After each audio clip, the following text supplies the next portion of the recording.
Hello and thanks for stopping by. This is Joust for the NES, released by HAL America in 1987.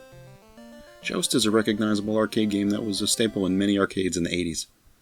The arcade game was originally released in 1981 and it was ported to a bunch of different systems over the years. The NES version, what we have here, is a pretty decent version of the game.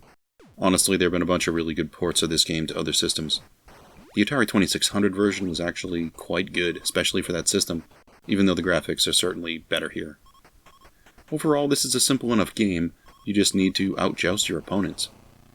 You can also play 2-player co-op, which is great. The A button here flaps your wings once. This is useful if you want to fine-tune your flight and get a lot of control. The B button, if you hold it down, it's a continuous flapping of your wings. I'll set the scene a little bit. Although there really isn't a story here to speak of, you are supposedly in outer space, and you're flying an ostrich. Your enemies are piloting large buzzards, so basically run around and joust everyone on the screen to win the level. To joust, all you have to do is run into your enemies, and you need to be higher than your enemies at the moment you collide. If you are, you will defeat the enemy and they'll turn into an egg. Then you gotta go scoop the egg. This gets you some points, and it also prevents more enemies from arriving. If you defeat someone in a joust and they drop an egg, it will eventually hatch if you don't pick it up. It'll hatch into this little tiny pilot, and then a buzzard will show up from off-screen. The pilot will hop onto the buzzard and start flying around, and now you have another enemy to fight. So, scoop up those eggs as soon as you can. The game is kind of difficult after the first level or two, but it's not impossible. If you go off the right side of the map, it will wrap you back over to the other side. And sometimes this is useful to get out of jams. It can also get you killed if you're not careful. When you clear a level, certain parts of the map might change. The center platform will first disappear, and this will give you more room to fly around. But it also gives your enemies more room too, and overall there's more of them than you. Different parts of the map will start to change as well. Basically, every couple of levels, something will change. Some variable adjusts, and it makes it a little different, which is nice. You also need to pay attention to the amount of time you're spending on a level, because if you take too long to defeat all your enemies, other dangers might appear.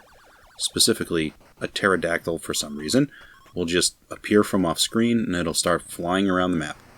The goal here is probably you don't want to joust it, you just want to finish off the other riders to end the level.